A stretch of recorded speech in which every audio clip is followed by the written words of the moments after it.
Khi còn trẻ, ông ngoại tôi đi hái thuốc và nhìn thấy một con thanh long bị thắt lưng quấn quanh cây. Thấy vậy, ông quyết định tiến lại gần, ai ngờ thanh long lại rút ra gan rồng của mình. Ai ngờ lúc đó con thanh long lại mở miệng xin ông cứu giúp. Nó nói rằng chỉ cần ông cắt đứt sợi dây quấn quanh người nó sẽ thoát khỏi nỗi khổ. Và sau này, nó nhất định sẽ báo đáp ân cứu mạng của ông. Nghe vậy, ông ngoại tôi cảm thấy đây có thể là một cơ hội trời ban. Ông lập tức tiến lại gần và cắt đứt sợi dây kỳ lạ đang giam cầm con rồng. Con rồng thoát khỏi vòng vây, gật đầu cảm ơn ông ngoại tôi. Sau đó nó vút lên trời cao và biến mất trong bóng tối. Ban đầu, gia đình tôi chỉ coi đây như một câu chuyện để kể lại. Chẳng ai tin là chuyện này có thật, cho đến khi tôi ra đời vào một ngày nhiều năm sau đó. Một con thanh long từ trên núi bay xuống hồ dưới chân núi. Cảnh tượng đó đúng lúc bị mẹ tôi đang giặt đồ bên hồ nhìn thấy. Mẹ tôi bị hoảng sợ, ngay lập tức đau bụng. Ngày dự sinh của mẹ tôi bị rút ngắn và tôi ra đời vào tối hôm đó. Người ta nói khi tôi sinh ra, có một làn khí xanh bao phủ. Làn khí này vẫn vờn quanh mái nhà của gia đình tôi.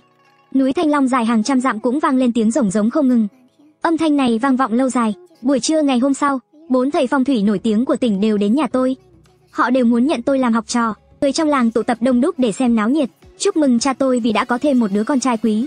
Nhưng kỳ lạ là, trước khi trời tối, 4 thầy phong thủy đều vội vã bỏ chạy. Một trong số họ, thầy phong thủy tự xưng là Chu Cát Bán Tiên đã để lại một câu nói: cậu bé này mang mệnh trời, số phận của cậu ta không thể thay đổi, khó tránh khỏi tai họa, dù có thanh long giúp thay đổi số mệnh cũng không thể cứu vãn. Sau khi sự việc xảy ra, người ta phát hiện ra rằng 4 thầy phong thủy không hề rời đi mà lại cùng nhau treo mình ở vị trí đầu rồng phía đông của núi Thanh Long. Mỗi người đều như bị hút hết máu, trông như bị một thứ tà vật hút cạn.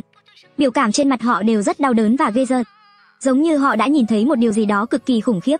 Đáng tiếc là cuối cùng không ai điều tra ra được nguyên nhân, chỉ có thể coi đây là vụ tự sát. Sau khi 4 thầy phong thủy rời đi không lâu, trời vừa tối đã xảy ra những chuyện kỳ lạ. Đầu tiên là làn khí xanh bao phủ mái nhà tôi bỗng dưng biến mất trong nháy mắt, thay vào đó là một làn khí đen bao trùm. Trên trời, những ngôi sao dữ tỏa sáng một cách quái dị. Sau đó từ sau nhà tôi, trên núi Thanh Long hàng trăm con cáo từ trên núi tràn xuống. Trong chớp mắt, những con cáo đủ màu sắc đã đứng đẩy kín bức tường quanh nhà tôi. Những người đến xem náo nhiệt thấy cảnh tượng này đã bị hoảng sợ và bỏ đi. Cha tôi cũng sợ hãi và lập tức đóng chặt cửa sổ. Bên trong nhà, ông thắp đèn dầu ở khắp nơi. Một lúc sau, một con cáo lông trắng tinh từ trong đám cáo bước ra. Con cáo đi hai chân sau giống như người, bước đi tiến về phía trước. Rồi bắt chước người ta, nó gõ cửa nhà tôi. Cha tôi nhìn qua khe cửa từ trong nhà. Cảnh tượng này khiến ông hoảng sợ đến mức mất hồn. Cuối cùng, cha tôi cố gắng gượng đi ra ngoài. Khi ông vừa bước ra, con cáo trắng đẩy cửa đi thêm 2 bước về phía trước. Nó cười khúc khích không ngừng, hai tay nó bắt chước làm lễ như người, có vẻ như đến để chúc mừng. Con cáo đặt lên một chiếc bàn một mảnh giấy và một chiếc ngọc bội. Thấy vậy, cha tôi cầm dao, gầm lên rồi bước về phía trước. Ông còn châm lửa khắp sân để cố gắng đuổi những con cáo đi. Nhưng đột nhiên, một mùi hôi thối xộc tới. Cha tôi cảm thấy chóng mặt, ông ho ra một ngụm máu đen rồi phải lùi lại vào trong nhà. Không ngờ, con cáo trước mặt thở dài rồi mở miệng nói: lão phu hôm nay đặc biệt mang tới sinh thần bát tự của tiểu nữ để định hôn. Con trai nhà ngươi sẽ là phu quân của con gái nhà ta. Có ta phù hộ, nó sẽ sống đến 18 tuổi. Nếu không, dù có thanh long thay đổi số mệnh khiến nó ra đời sớm cũng khó thoát khỏi số phận thiên tuyệt thất sát. Khi thấy con cáo lên tiếng, cha tôi càng thêm hoảng sợ. Lúc này ông líu lưỡi, không thể thốt lên lời, nhưng với một nỗi niềm kiên quyết trong lòng, cha tôi vẫn không thể trả lời câu hỏi về việc người và cáo làm sao có thể kết hôn. Con cáo thấy cha tôi không trả lời, cũng không ép buộc nữa. Nó cười một cách quái dị rồi bỏ đi. Cha tôi hồi phục lại, cầm mảnh giấy lên, trên đó là sinh thần bát tự và thời gian lại là 300 năm trước. Cha tôi sợ hãi đến tái mét mặt mày, vội vã ném mảnh giấy xuống đất. Sau đó, ông ném luôn chiếc ngọc bội xuống hồ trước nhà. Ngay sau đó, trong làng lan truyền tin đồn rằng tôi bị những con cáo nhắm đến sẽ kéo theo tai họa cho cả làng. Là sao chổi mang tai ương đến cho cả làng. Với những lời này, cha tôi chỉ đáp lại bằng những ngôn từ nhẹ nhàng. Nhưng 3 ngày sau, cha mẹ tôi vẫn quyết định dắt tôi rời khỏi làng Trần gia, dự định tìm một nơi xa lạ để bắt đầu lại cuộc sống. Vào buổi trưa hôm đó, sau khi thu dọn sơ qua, cha mẹ tôi mang theo một con dao dựa và đi dọc theo con đường lên núi Thanh Long. Nhưng cha mẹ tôi đã đi trên con đường quen thuộc hơn 2 giờ mà vẫn không ra khỏi được. Họ cố tình chọn buổi trưa, vào lúc mặt trời gay gắt nhất để lên đường. Nhưng đi một mạch không nghỉ, không biết từ lúc nào mặt trời đã bắt đầu nghiêng về phía tây. Cha tôi bắt đầu cảm thấy có gì đó bất ổn, đổ mồ hôi lạnh và nói: mẹ nó à, hình như bị ma quái mê hoặc rồi, không ra được nữa. Nói xong, ông ngẩng đầu lên và nhìn thấy bên đường có một cây đào với một chiếc ngọc bội treo trên cành. Chiếc ngọc bội này chính là món ông đã vứt xuống đáy hồ. Cùng lúc cha tôi phát hiện ra chiếc ngọc thì từ bên đường vọng lại tiếng kêu của một con cáo. Cha tôi bỗng dưng trỗi dậy lòng can đảm, cầm dựa lao về phía trước nhưng bị dây leo vướng chân, ngã lăn ra đất, mặt mày sưng vù. Vừa đứng dậy, ông không còn thấy bóng dáng con cáo đâu nữa. Cha nó à, chắc chắn là con cáo trắng biết nói như người không muốn chúng ta rời khỏi đây. Con cái chúng ta chắc chắn đã bị con cáo cuốn lấy rồi. Mẹ tôi đã nhận ra vấn đề nghiêm trọng, nước mắt bắt đầu tuôn rơi. Cả hai nhận thấy không thể thoát khỏi con đường quanh co uốn khúc và trời cũng sắp tối. Họ đành phải dẫn tôi quay lại theo con đường cũ về nhà. Nếu các ngươi đồng ý thì hãy đeo chiếc ngọc này lên người đứa trẻ sẽ trở thành rể của Hồ gia, không thiệt thòi đâu. Lúc này, tai cha mẹ tôi lại nghe thấy tiếng kêu chói tai mang theo chút đe dọa. Tối hôm đó, khi về nhà, chiếc ngọc bội trong suốt lại xuất hiện bên cạnh gối tôi. Khi nhìn kỹ, trên đó có tên Hồ Linh Tố. 2 ngày sau, cơ thể tôi nóng rực như thanh sắt nung. Một bàn tay vô hình siết chặt cổ tôi làm tôi không thể thở nổi. Thấy vậy, mẹ tôi thử hỏi, cha nó ơi, sao không để đứa trẻ đeo ngọc bội đi? Nhưng cha tôi vẫn không đồng ý, không cho tôi đeo ngọc. Ông ngồi nhìn con cáo qua lại trong sân, hút hết nửa bao thuốc lào. Cuối cùng, ông đã quyết định, ông đào được rễ cây độc đoạn tràng thảo, nấu một nồi thuốc. Tuy nhiên, khi cha tôi định cho tôi uống thuốc, một người đàn ông tên là Cái Cửu U đến trước cửa nhà tôi. Và ông ấy sau này trở thành thầy của tôi. Tên này số mệnh không nên chết sớm, nếu bị độc chết thì thật tiếc. Ông ta hét lớn từ bên ngoài. Nghe thấy vậy, cha tôi giật mình, vội vàng mời ông Cái Cửu U vào nhà. Cũng kỳ lạ thật, sau khi Cái Cửu U xuất hiện, những con cáo quanh sân lập tức sợ hãi, tản ra khắp nơi. Vị phong thủy sư này, dù tôi sinh ra ở nông thôn, cũng không học được bao nhiêu chữ nhưng vẫn có thể hiểu được chữ thiên tuyệt này. Có câu trời không tuyệt đường người, nhưng nếu trời đã cắt hết mọi đường con người sẽ không còn cơ hội sống. Tôi cũng không còn cách nào khác, đành phải đi đến bước này. Cái Cửu U cười và nói, Ký Vân Thanh Long giúp đứa trẻ ra đời sớm hơn, mệnh đã thay đổi một nửa, sao có thể bỏ dở giữa chừng. Tôi thấy đứa trẻ này mệnh rất cứng cỏi, trời không thể tuyệt, yêu quái cũng không thể giết được. Tổ tiên nhà họ Trần đã làm việc thiện, tích lũy công đức, dòng họ các người sẽ không tuyệt hậu. Nghe vậy, mắt cha tôi sáng lên, giống như đã nhìn thấy hy vọng. Cái Cửu U lại nói với cha mẹ tôi cần mượn một sợi tóc của đứa trẻ để lên núi Thanh Long, chém yêu cáo. Yêu quái quấn lấy người, trời còn đâu lý trí, đợi ta chứng minh được thực lực rồi sẽ nhận đứa trẻ làm đồ đệ. Cha tôi lo lắng Cái Cửu U gặp chuyện không may, vội vàng nói, trước đây đã có 4 vị thầy phong thủy đến, họ cũng muốn nhận đứa trẻ làm đồ đệ, nhưng họ đều chết một cách khó hiểu. Còn con cáo kia, nó có thể đứng dậy và nói như người. Nghe vậy, Cái Cửu U cười khinh bỉ, Chu Cát Bán Tiên và 3 người kia là bọn lừa gạt, làm sao có thể so sánh với tôi. Các người làm theo yêu cầu của tôi, nếu tôi chết, chuyện đó không liên quan đến các người, coi như tôi chôn cùng với đứa trẻ. Đến lúc này rồi, cha tôi quyết tâm lấy sống làm chết, không còn đường lui. Vội vàng cắt một lọn tóc của tôi, chẳng mấy chốc, Cái Cửu U một mình lên núi Thanh Long. Vào nửa đêm hôm đó, trên núi sấm chớp ầm ầm mưa rông kéo dài suốt một đêm. Kỳ lạ thay, không lâu sau, nhiệt độ cơ thể tôi đã trở lại bình thường. Hơi thở tôi cũng trở lại bình thường và có thể khóc thành tiếng. Vào sáng ngày hôm sau, Cái Cửu U trở về làng với vẻ mặt tái nhợt và ném một chiếc đuôi cáo trắng trước mặt cha mẹ tôi. Một con yêu cáo già dám mơ tưởng đến mệnh của con Thanh Long, chặt đuôi nó để làm gương răn đe. Còn về việc nó muốn gả con gái cho thằng bé phải bảo vệ đứa trẻ trong 18 năm thì mới coi như chuộc tội. Sau đó, cha mẹ tôi nhiệt tình tiếp đãi Cái Cửu U. Trong bữa tiệc, khi Cái Cửu U biết tôi tên là Trần Cẩu Thừa, ông ấy đã đổi tên tôi thành Trần Kiếm Phàm. Sau khi qua 3 tuần rượu, sau khi cha tôi cảm thấy nhẹ nhõm liền hỏi, rốt cuộc chuyện kỳ lạ xảy ra trên người đứa trẻ là thế nào?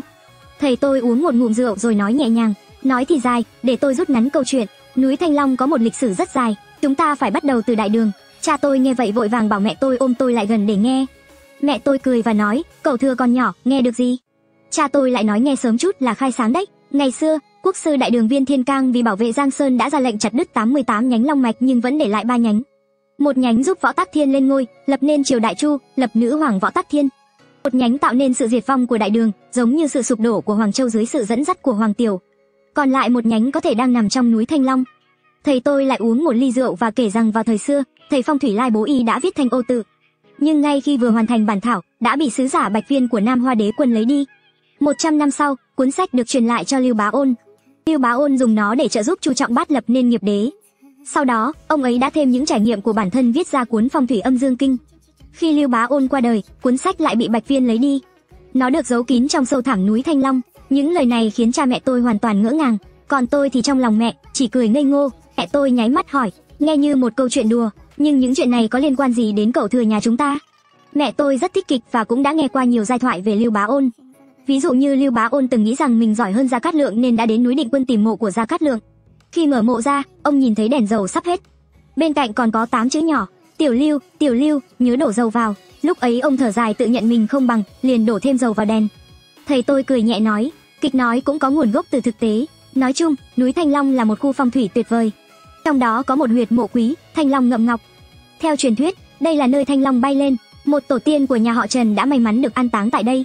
Đến đời Kiếm Phàm, khi đã đến lúc phát tài thì được hưởng phúc từ huyệt mộ này, từ đó đạt được vinh quang và giàu có. Nhưng khi chôn cất, vị trí đã lệch một chút về phía đông nam. Thanh Long hướng đông đã quay về phía nam, nơi có hỏa vị của Chu Tước, vận khí vì thế mà thay đổi một cách kỳ lạ. Hơn nữa, vào năm đó, Viên Thiên Cang đã đến đây và thả một đồng tiền đồng, làm hỏng một nửa khí phong thủy dẫn đến việc có gió ta xâm nhập. Có thể nói là sai một ly, đi một dặm. Mẹ tôi tò mò hỏi cha tôi, tổ tiên nào của nhà mình vậy? Cha tôi suy nghĩ một lúc rồi nói, theo lời cha tôi kể, có một vị đại gia trước khi chết đã từng cứu một con rắn lớn tu luyện. Sau khi chết, một con rắn khổng lồ đã dùng lớp da rắn của mình quấn lấy ông và mang ông xuống núi Thanh Long chôn cất, không ai biết ông được chôn ở đâu, tôi đoán có thể chính là vị đại gia này. Mẹ tôi lúc này cũng tin một phần, trán bà đẫm mồ hôi hạt đậu, vội vàng hỏi, thầy cái ơi, vậy số mệnh của cậu Thừa là tốt hay xấu? Kiếm Phàm có thể hưởng được khí phong thủy của Thanh Long nhưng cũng phải chịu một nguy cơ lớn. Trời đã an bài cho cậu ấy mệnh thiên tuyệt, còn gọi là mệnh cách thất sát. Thầy tôi tiếp tục giải thích, từ khi sinh ra, mệnh cách thất sát từ khi sinh ra mỗi 7 năm sẽ gặp một tai họa lớn.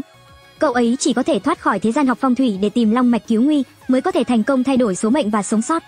Cha tôi trầm ngâm một lúc rồi nói, còn sống được thì tốt hơn là để con cáo quấn chết. Có thể giữ được cái bát cơm này thì chắc chắn không bị đói chết. Chúng ta cùng nhau ôm con, lại thầy để cảm ơn. Thầy tôi nhận lời cúi lại và nói, 7 năm sau tôi sẽ đến tìm Kiếm Phàm. Cậu ấy vừa mới bắt đầu hiểu chuyện, có thể theo tôi học phong thủy. Chờ khi cậu ấy học xong pháp thuật phong thủy huyền môn, tu luyện truyền thừa của phái Bố Y môn tự nhiên sẽ có thể vượt qua kiếp nạn. Trước khi rời đi, thầy tôi dặn dò cha mẹ tôi 3 việc. Thứ nhất, tổ tiên nhà tôi có ân lớn đối với Thanh Long trên núi. Chỉ cần không rời khỏi Thanh Long, sẽ không gặp nguy hiểm đến tính mạng. Thứ hai, bất kỳ ai đến cầu hôn hay là yêu quái đều phải từ chối. Thứ ba, nếu có một con bạch viên xuống núi thì cần phải tắm rửa, đốt hương, thành tâm cầu nguyện. Thầy tôi là một thầy phong thủy lang thang, dặn dò xong thì rời đi. Kể từ đó, tôi sống yên ổn không gặp chuyện gì. Thỉnh thoảng bị bệnh cũng không có gì nguy hiểm. Thời gian trôi qua, những lời đồn về tôi dần dần lắng xuống. Vào năm tôi 7 tuổi, có một đêm, trời vừa tối, mẹ tôi mắt đỏ ngầu, vô cùng phấn khích. Bà từ ngoài mang về một bà lão gia nhân, tay cầm giỏ tre. Trong giỏ tre của bà lão có 7 viên ngọc minh châu to bằng nắm tay. Khi vào nhà, cả căn phòng lập tức sáng lên nhiều. Sau khi bà lão vào nhà tôi, nhìn thấy tôi, bà lập tức cười tươi như hoa. Đứa trẻ này trông thật đáng yêu. Sau này đến nhà tôi, năm nào cũng sẽ có phúc, bà sẽ yêu thương con. Tôi nhìn bà lão gia nhân một lúc, phát hiện đôi mắt bà rất kỳ lạ, dường như không có mí mắt, suốt từ đầu đến cuối bà không hề chớp mắt. Lúc này mẹ tôi đã bận rộn chuẩn bị, cực kỳ cung kính, miệng luôn gọi bà là Liễu đại nương. Bà vừa dọn ghế, vừa pha trà, lại còn bận chuẩn bị giết gà giết vịt. Bà lão gia nhân lại lộ ra nụ cười kỳ lạ, nói: "Mẹ của đứa trẻ không cần vội, cô gái nhà họ Hồ và thằng bé này không có duyên. Nhà họ Liễu hôm nay đặc biệt đến đây để cầu hôn đứa bé. Tôi chuẩn bị 7 viên ngọc minh châu, thành ý của tôi hơn hẳn họ. Nhà tôi có một cô cháu gái tên là Liễu Hồng Đậu, sau này sẽ lấy con trai của bà. Lời cha mẹ, lời mai mối, chúng ta cứ quyết định chuyện này đi. Sau này thành thông gia, hai nhà chúng ta sẽ thân thiết hơn." Tôi càng nhìn càng thấy lạ, muốn nhắc nhở mẹ tôi, nhưng đột nhiên tôi cảm thấy một áp lực kỳ lạ không thể nói ra lời. Mẹ tôi dường như bị ma quái nhập tâm, liên tục sờ sờ viên ngọc minh châu to bằng nắm đấm và nói: "Liễu đại nương, bà quá khách sáo rồi. Lời cha mẹ, lời mai mối dù quan trọng nhưng cũng phải đợi đến khi đứa trẻ lớn lên hai đứa tự xem có hợp mắt không thì mới quyết định. Tôi không thể đồng ý với bà, lỡ như sau này đứa trẻ lớn lên lại trách chúng ta thì sao?" Nghe vậy, bà gia nhân cũng không tức giận, cười với tôi và nói: "Phu nhân Trần, bà cứ yên tâm, cháu gái nhà tôi sau này chắc chắn sẽ là một tuyệt thế mỹ nhân, chắc chắn xứng đôi với đứa con trai nhà bà. Ngoài 7 viên ngọc minh châu, tôi còn có nhiều vật báo đáp khác." Tôi nghe vậy càng lúc càng lo lắng, mắt mở to, định hô lên nhưng không thể phát ra tiếng. Lúc này, mẹ tôi vẫn chỉ mỉm cười vui vẻ: "Không vội, đợi đứa trẻ lớn lên rồi hãy nói." Bà lão gia nhân thấy không thuyết phục được mẹ tôi thì cũng không ép buộc. "Vậy thì đợi vài năm nữa rồi nói, cứ nhìn tôi thể hiện là được." Bà để lại một viên ngọc minh châu làm chứng cứ. Nói xong, bà lão gia nhân liền rời đi. Chút lâu sau, sắc mặt mẹ tôi từ từ trở lại bình thường. "Thừa nhi, mẹ biết mình đã bị ma quái làm mờ mắt, nhưng những năm qua, mẹ luôn nhớ lời thầy của con. Khi liên quan đến chuyện hôn nhân của con, mẹ luôn rất tỉnh táo. Không ai có thể mê hoặc được mẹ." Sau đó, mẹ tôi đặt mặt ngọc và viên ngọc minh châu cạnh nhau, nói rằng sẽ đợi thầy tôi đến rồi tính sau. Sau khi bố tôi về nhà, mẹ tôi đã kể lại chuyện này. Sau đó, bố tôi lại nhớ tới lời dặn của thầy tôi, 3 tai họa lớn của trời đất người, quỷ thần ma, mỗi năm đều có một lần. Năm nay tôi 7 tuổi, có lẽ là lúc đến tai họa thứ 3, vì thế ông bảo tôi trong thời gian này tốt nhất đừng ra ngoài, ít nhất là phải về nhà trước khi mặt trời lặn. Tôi gật đầu, biểu thị mình đã nhớ. Có một thời gian tôi mơ thấy một cô bé mặc đồ đỏ, thân rắn đầu người, cô ấy bay quanh tôi, tết tóc đuôi sam và hỏi: "Cậu Thừa, chúng ta chơi trò chơi làm vợ chồng nhé. Cậu làm đàn ông, tôi làm phụ nữ, sau này chúng ta sẽ sinh thật nhiều con." Cô bé mặc áo đỏ đó có khuôn mặt rất xinh đẹp nhưng thân thể lại giống con rắn, đương nhiên không dám đồng ý. Hắn thở ra hơi rượu, dùng giọng chế giễu nói: "Lại đây để ông đây búng một cái cho mày." Lão Bạch là một gã góa vợ lâu năm, ngày thường lười biếng, thích ăn chơi, búng trẻ con là sở thích xấu của hắn. Tôi liếc nhìn hắn, không hề sợ hãi. "Lão Bạch, ông mới là chó con, mới là yêu quái." Nghe tôi mắng, sắc mặt lão Bạch lập tức thay đổi. Lão lập tức đá về phía tôi: Dù tôi tránh được nhưng vẫn bị đá trúng chân phải, ngã xuống đất. Đau đến mức không thể nói ra lời. Lão Bạch nhe răng, cười đắc ý, rồi nhổ một bãi đờ mắng. Cái thằng sao chổi nhà mày đáng lẽ phải bị con cáo cắn chết từ 7 năm trước rồi. Tổ tiên nhà mày đã chiếm được đất phong thủy của núi Thanh Long. Một ngày nào đó, tao sẽ đào mồ tổ tiên nhà mày lên. Chỉ có nhà họ Hoạch mới được hưởng phong thủy tốt này. Nhìn thấy mày, tao chỉ muốn vặn vẹo cái đầu chó của mày. Dù sao tôi cũng là một đứa trẻ, không thể đấu lại hắn. Tôi nhìn hắn với ánh mắt giận dữ, chịu đau gượng dậy rồi chạy biến đi. Sáng hôm sau, một chuyện kỳ lạ đã xảy ra. Cái chân phải đã đá tôi của lão Bạch tự nhiên bị thối rữa. Đến tối, hắn còn chết trên sàn nhà. Cháu trai của lão Bạch, Bạch Đại Bưu ăn cơm tối xong đến tìm lão. Dùng đèn pin chiếu vào mới phát hiện ra bóng người trong nhà, lúc đó mới nhận ra có chuyện lạ. Lập tức nhờ ông thầy cúng trong làng đến lo liệu. Điều kỳ lạ là từ miệng lão Bạch bò ra một con rắn đen. Cùng lúc đó, chỗ quần lão ta cũng loang ra một vết đỏ lớn. Ông thầy cúng trong làng mạnh mẽ kìm nén nỗi sợ hãi, mở miệng lão Bạch ra. Phát hiện ra lưỡi của lão bị một thứ gì đó cắn mất. Hắn đưa tay sờ vào quần lão thì phát hiện ra thứ đó cũng không còn. Thấy vậy, ông thầy cúng sợ hãi đến mức tiểu ra quần. Không muốn tiếp tục quản chuyện này nữa, Bạch Đại Bưu không còn cách nào khác, chỉ đành bỏ ra một khoản tiền lớn mời Thái đại sư từ thị trấn đến. Thái đại sư này là một người rất nổi tiếng về phong thủy trong vùng. Thông thường thì rất khó để mời được Thái đại sư, nhưng lần này ông ta đồng ý rất nhanh. Về đến nhà, Thái đại sư ngay lập tức chọn giờ hoàng đạo để tiến hành thu dọn lão Bạch và đặt vào quan tài. Tối hôm đó lại xảy ra một chuyện kỳ lạ. Theo lời kể, tối đó Bạch Đại Bưu đã mời một nhóm cháu trai trong gia đình đến canh quan tài. Mọi người ngồi đánh bài bên cạnh quan tài, bỗng nhiên nghe thấy tiếng gõ cộc cộc từ trong quan tài vọng ra. Thậm chí còn nghe thấy vài từ lẩm bẩm, trả lại mạng cho tôi. Ai chịu nổi, ngay lập tức tất cả mọi người đều hoảng sợ bỏ chạy. Bạch Đại Bưu sắc mặt tái mét, gắng gượng bình tĩnh, vội vã hỏi: Thái đại sư, phải làm sao đây? Chú tôi thật sự có thể từ trong quan tài chui ra không? Không sao, chú của cậu chỉ là có chút tâm nguyện chưa hoàn thành, còn chút oán khí chưa tan, nên mới phát ra tiếng động. Tôi có cách xử lý. Thái đại sư sờ lên nốt ruồi lớn dưới cằm, tự tin nói. Nói xong, Thái đại sư lấy thước lỗ ban gõ vào chiếc quan tài đen bóng. Sau đó đặt thước lỗ ban lên trên. Một lúc sau Thái đại sư nói: oán khí của chú cậu rất nặng, chỉ có hoàn thành tâm nguyện của ông ấy mới có thể làm dịu bớt oán khí này. Nếu không, oán khí không tan sẽ ảnh hưởng đến người thân. Bạch Đại Bưu suy nghĩ một lúc rồi nói: tâm nguyện của chú tôi dễ giải quyết lắm, có thể lấy mạng Trần Cẩu Thừa của Trần gia để đền mạng, hoặc là chiếm lấy mộ tổ của nhà họ Trần để chôn chú tôi xuống. Chú tôi lúc sống thường xuyên nhắc đến, nói rằng nơi phong thủy tốt nhất trên núi Thanh Long đã bị nhà họ Trần chiếm, nên để ông ấy được chôn ở đó mới có thể phù hộ cho nhà họ Bạch. Thái đại sư nghe xong, mắt sáng lên nói: chuyện giết người chúng ta không thể làm, vậy thì thử cách thứ hai xem sao. Bạch Đại Bưu nghĩ vậy, hôm sau quả thật đi mời ba tôi bàn bạc. Ba tôi rõ ràng là biết lão Bạch muốn chiếm lấy vị trí phong thủy Thanh Long nuốt ngọc, nhưng đừng nói là ông ấy cũng không rõ là ở đâu. Cho dù ông ấy biết ở đâu, cũng sẽ không làm ra chuyện nhường mộ tổ nhà họ Trần. Nhìn thấy hai bên không thỏa thuận được, chuẩn bị động thủ, Thái đại sư cảm nhận được có gì đó vỗ nhẹ vào lưng của ông ấy. Sau đó ông ấy nhận ra toàn bộ vai phải bỗng nhiên không thể nhấc lên được nữa. Ngay lập tức, mồ hôi lạnh tuôn ra trên trán ông. Ông lập tức nói sẽ chọn một mộ phần khác để chôn lão Bạch. Lại khuyên Bạch Đại Bưu dĩ hòa vi quý, hai bên không cần phải làm căng, ông có cách để hóa giải oán khí của lão Bạch. Từ xưa đến nay, kẻ làm liều thường không sợ chết. Bạch Đại Bưu nhận ra thái độ liều mạng của ba tôi bèn đồng ý theo lời của Thái đại sư mà nhượng bộ. Cuối cùng, Bạch Đại Bưu đưa ra một yêu cầu: vào ngày đưa tang lão Bạch, khi quan tài đi qua trước nhà tôi trên núi Thanh Long, tôi phải quỳ 3 cái trước cửa. Câu chuyện đến đây, ba tôi cũng không có lý do để từ chối, dù sao người trách lớn nhất nên đã đồng ý. Thái đại sư cũng thở phào nhẹ nhõm, vai phải của ông cũng từ từ hồi phục bình thường. Chớp mắt đã đến ngày 3 ngày sau, ngày đưa tang. Khi đoàn tang lễ đi qua nhà tôi, thời tiết bỗng thay đổi đột ngột. Sáng nay trời trong xanh không một đám mây, nhưng chỉ một thoáng sau, mây đen kéo đến, mưa to sắp rơi. Tôi cầm chiếu cỏ mẹ chuẩn bị cho sẵn, mới ra đến cửa chuẩn bị quỳ, bỗng nhiên một cơn gió mạnh thổi qua, thổi bê chiếc quan tài xuống đất, lăn xuống dưới sườn đồi. Không may là dưới sườn đồi chính là hồ bị ngăn lại bởi đập. Quan tài va vào nắp đá giữa sườn đồi, làm bật tung ra. Và lão Bạch mặc bộ quan phục đỏ đen còn tiếp tục lăn mấy vòng theo chiều và rơi xuống nước. Thi thể lão Bạch lắc lư một vài lần rồi ông ta đứng thẳng trong hồ nước. Nửa thân người nổi lên trên mặt nước, biến thành một xác đứng. Điều đáng sợ hơn là, không biết từ lúc nào, mắt của lão Bạch bỗng nhiên mở ra, chỉ nhìn về hướng nhà tôi. Mọi người lập tức hoang mang, kể cả Thái đại sư cũng sợ đến mức mặt tái mét. Ông ngã ngồi xuống đất, mồ hôi lạnh ướt đẫm trán. Quan tài rơi xuống đất, xác chết mở mắt là điềm báo không lành. Khi quan tài đã khởi linh, từ lúc đó cho đến khi an táng, không thể để nó rơi xuống đất. Dù có dừng lại cũng phải đặt lên ghế dài, nếu không sẽ rất xui xẻo.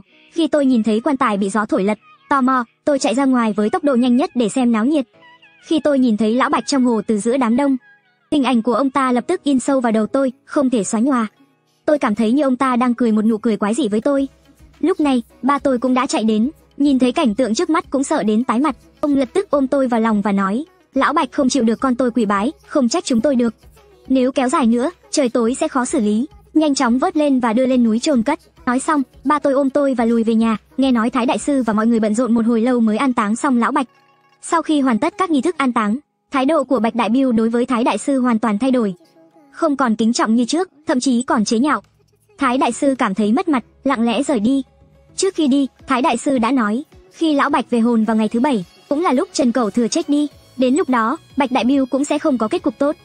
Kỳ lạ à, khi Thái đại sư rời khỏi núi Thanh Long bỗng nhiên một tia sấm sét rơi xuống, không lệch chút nào, chính xác đánh trúng Thái đại sư. Điều kỳ lạ là, từ trong tay áo Thái đại sư còn rơi ra một đoạn xương chân đã trắng và rỗng. Sau này sư phụ tôi nói với tôi rằng Thái đại sư có lòng dạ xấu.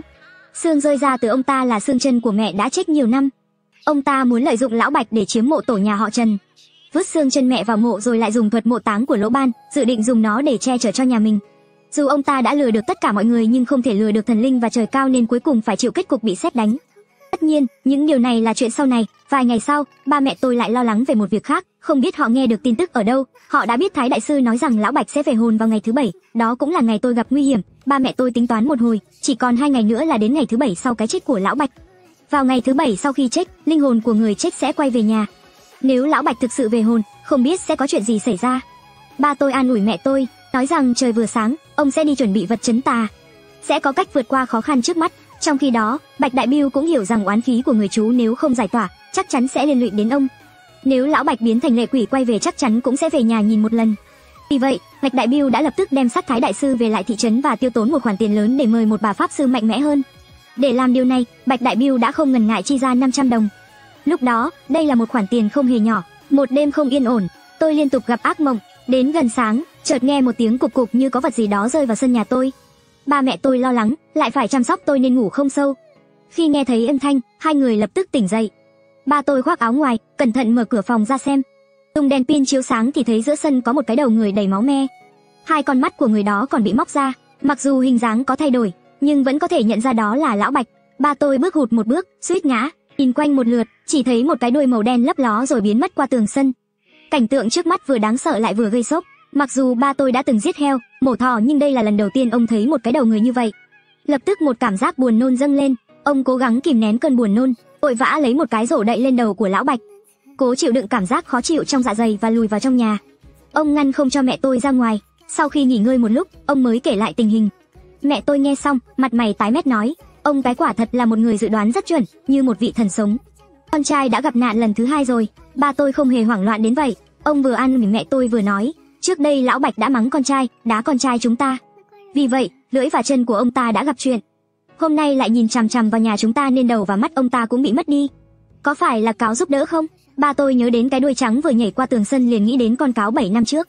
Nghe vậy, mẹ tôi lập tức đứng dậy nói, hay là chúng ta đưa cái đầu đó về lại đi. Tôi sợ con cáo này còn có âm mưu xấu. Sau khi ba tôi và mẹ tôi thương lượng, quyết định lợi dụng lúc trời chưa sáng hẳn đem cái đầu của lão Bạch trả lại. Dù không biết con cáo có ý tốt hay không, nhưng nếu vật này ở lại trong sân và bị người ta phát hiện e rằng sẽ bị coi là kẻ trộm thi thể. Ba tôi lên núi rất nhanh đã tìm thấy mộ của lão Bạch. Lúc này mộ đã bị mở ra từ lâu, xung quanh có thể thấy khá nhiều dấu chân của cáo. Đột nhiên một bà lão da nhăn xuất hiện, bà đứng dưới gốc cây gọi ba tôi. Không sao đâu ông thông gia, đầu đã bị vặn xuống, tôi cũng không tin lão Bạch lại có thể hại được Cẩu Thừa. Nhưng khi ba tôi chớp mắt và nhìn kỹ, ông phát hiện bà lão nhăn nheo đã biến mất không thấy đâu. Thấy vậy, ông cũng không dám ở lại lâu, ném cái đầu lão Bạch vào trong mộ và vội vàng quay về nhà. Còn tôi, trong giấc ngủ lại mơ thấy một cô bé có lông trắng. Cô bé có đôi tai thú và nói với tôi, không sao đâu, tôi sẽ không để ai hại cậu đâu. Tôi đã móc mắt của hắn, ai dám làm tổn thương cậu, tôi sẽ giết kẻ đó. Tôi muốn đáp lại cô ấy nhưng không có sức để nói. Giống như tôi đã mơ một giấc mơ dài, cho đến khi tôi tỉnh dậy vào lúc 11 giờ sáng. Nói về Bạch Đại Bưu, anh ấy ở lại trong thị trấn một đêm, cho đến chiều mới mời được Mã Thần Bà đến thôn Trần gia. Trong khi đó, những người lên núi đốn củi đã phát hiện ra tình hình mộ lão Bạch. Trong chốc lát, thôn Trần gia lại bị bao phủ bởi bóng tối đáng sợ. Trong một thời gian ngắn, không ai dám lên núi Thanh Long. Và lần này, Mã Thần Bà đến trong trang phục đạo cô. Bà ấy còn mang theo một pho tượng Bồ Tát đen. Sau này tôi mới biết, loại Bồ Tát có thể di chuyển này thường là thần hoang dã hoặc thần cỏ. Vì để mời một Bồ Tát chính thức phải xem ngày và hỏi quẻ trời. Sau khi Mã Thần Bà biết tình hình của lão Bạch, bà nói rằng thi thể lão Bạch bị phá hoại sẽ biến thành quái vật. Vào ngày thất tuần chắc chắn sẽ đòi mạng. Cửa ải này rất khó vượt qua, không bỏ ra một số tiền lớn sẽ không giải quyết được. Mã Thần Bà nói rất dứt khoát, Bạch Đại Bưu thật sự tin tưởng. Anh ấy lại lấy thêm 3.000 đồng, vậy thì thi thể chú tôi bị phá hoại thì sao giải quyết? Bạch Đại Bưu hỏi. Mã Thần Bà mỉm cười nói, tôi sẽ cho anh một tấm bùa bình an, anh theo tôi lên núi rồi chôn cất tại chỗ, có tấm bùa bình an của tôi thì chắc chắn không có vấn đề lớn. Bạch Đại Bưu cảm thấy Mã Thần Bà rất có bản lĩnh nên ông ta quyết định làm theo kế hoạch. Theo lời đồn, khi Bạch Đại Bưu và Mã Thần Bà lên núi để lấp lại mộ, cây cối hai bên đã đầy những con cáo, trong bụi cỏ còn có hàng đàn rắn bò ra. Mã Thần Bà lấy ra một tấm phù chú và vung tấm phù trong không khí một lúc rồi đốt lên. Lúc đó, cáo và rắn liền lập tức rút lui. Chẳng mấy chốc đã đến ngày thất tuần của lão Bạch. Sáng sớm hôm đó, Mã Thần Bà bất ngờ đến nhà tôi và cười nói, Trần lão đệ, tôi có bùa trừ tà và một số phù chú. Nếu các người cần, mỗi tấm giá 100 đồng, chỉ cần 10 tấm, chắc chắn tối nay sẽ bình an vô sự. Ngoài ra, để con trẻ nhà các người tới thần đường của tôi ở một thời gian, sau này sẽ không gặp bất kỳ vấn đề gì nữa. Cha mẹ tôi tưởng rằng Mã Thần Bà là người tốt nên quyết định liều một phen, bỏ ra 1.000 đồng để giải hạn. Nhưng không ngờ, Mã Thần Bà tiếp tục nói, mộ tổ nhà các người vẫn cần phải động vào một chút. Nếu làm vậy, lão Bạch sẽ không tới quấy rối nữa. Nghe xong câu này, cha tôi lập tức thay đổi sắc mặt và quát, bà định ăn tiền cả hai đầu hả? Đi đi, không tiến. Mã Thần Bà không tức giận, mắt chỉ híp lại thành một khe nhỏ. Nếu các người không cần tôi giúp đỡ, vậy tối nay xảy ra chuyện gì đừng có trách tôi không ra tay. Bà ta lại liếc tôi một cái với ánh mắt độc địa. Thằng nhóc nhớ kỹ đấy, chính cha mẹ mày đã đẩy mày xuống âm gian. Tôi nhìn thẳng vào mắt bà ta, cảm thấy bà ta còn không đáng sợ bằng bà lão nhăn nheo bèn cười khinh thường một tiếng, con mụ xấu xí này chẳng có gì đáng sợ. Mới vừa ra khỏi cửa, Mã Thần Bà nghe thấy câu này thì thân hình lảo đảo, quay lại nhìn tôi một cái ánh mắt đầy hận thù. Thật kỳ lạ, chiều hôm đó, sau khi mặt trời lặn vào đám mây lại bắt đầu cảm thấy đau đầu, sốt cao và gặp phải ác mộng, tai tôi liên tục vang lên tiếng cười lạnh lẽo của lão Bạch. Cùng lúc đó, tôi cảm thấy ngực như bị vô số kim châm vào.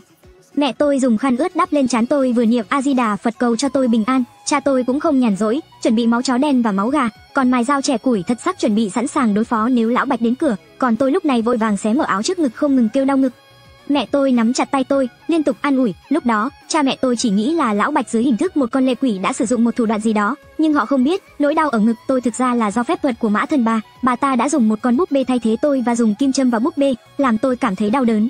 Nguyên nhân chính là vì tôi đã mắng bà ta là mụ già. Tôi cảm thấy một luồng gió lạnh thổi qua, trong cơn mê mơ, tôi nghe thấy một giọng nói an ủi bên tai, "Đừng lo lắng, cậu Thưa, ngủ đi, tôi sẽ ở bên cạnh cậu." Cô ấy vừa dứt lời thì một giọng nói khác có phần hung dữ hơn vang lên.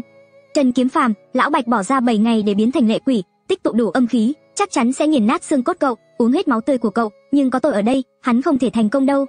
Liệu có phải lời họ nói đã có tác dụng? Tôi cảm thấy tâm trạng nhẹ nhõm hơn một chút, không biết từ lúc nào trời đã hoàn toàn tối sầm, cả làng Trần gia trở nên im lặng đáng sợ. Lúc này, cha mẹ tôi căng thẳng đến cực độ, không biết đã qua bao lâu, tiếng gõ kính đột ngột vang lên phá vỡ sự yên tĩnh trong nhà. Ngay sau đó, ngoài cửa sổ truyền đến một tiếng cười quái dị. "Hê hê hê, ta muốn búng chim ngươi, ta muốn cả gia đình ngươi đền mạng." Tiếng nói này khiến tôi lập tức tỉnh lại, tôi co rúm lại, sợ hãi nhìn chăm chú ra ngoài cửa sổ. Cùng lúc đó, cha mẹ tôi cũng nhìn về phía cửa sổ. Cha tôi vì quá sợ hãi, mở miệng mấy lần nhưng không thể thốt nên lời. Ngược lại, mẹ tôi bình tĩnh hơn. "Lão Bạch, mọi chuyện đều có nhân quả. Ông làm hại con trai tôi, thần linh ở trên núi Thanh Long trừng phạt ông. Giờ ông đến tìm con trai tôi đòi mạng, Diêm Vương cũng sẽ không tha cho ông. Có khi đứa con trai quý giá của ông cũng không thể trưởng thành được. Nếu ông tha cho con trai tôi, mỗi năm tôi sẽ dâng cúng vàng bạc, tiền giấy, người giấy, ngựa giấy cho ông." Nhưng những lời này không có tác dụng, tiếng gõ kính vẫn tiếp tục vang lên không ngừng, thậm chí trên cửa sổ còn xuất hiện một dấu tay đỏ máu. Mẹ tôi thấy vậy vội vàng cầm lấy cành đào gần cửa sổ vung lên loạn xạ. Sư phụ là đại sư phong thủy, khai mở cửu u. Nhưng ngay khi ông vừa dứt lời, đột nhiên trong nhà cuốn lên một cơn gió lạnh, thổi tắt hết đèn. Tiếp theo, cửa phòng đóng chặt bỗng nhiên bị đẩy bật ra 3 lần. Cha mẹ tôi không nhìn thấy gì, nhưng họ vẫn không màng tất cả, lao về phía cửa. Họ muốn dùng thân thể của mình để che chở tôi khỏi lệ quỷ. Nhưng chưa kịp đến cửa, trong bóng tối, 2 luồng khí màu đỏ sẫm lao đến, siết chặt cổ của cha mẹ tôi. Chỉ trong chốc lát, họ đã bị treo lên trần nhà. "Cha mẹ ơi!" Thấy vậy, tôi hoảng hốt ngã xuống giường và bò về phía cha mẹ. Lúc này, lão Bạch đột nhiên xuất hiện trước mặt tôi. Tôi không còn thời gian sợ hãi, cố gắng bò về phía trước muốn cứu cha mẹ tôi. Lão Bạch thấy tôi không sợ hãi, lập tức biểu cảm trở nên hung ác hơn. Rồi hắn dùng một luồng khí đỏ trực tiếp quấn chặt lấy cổ tôi.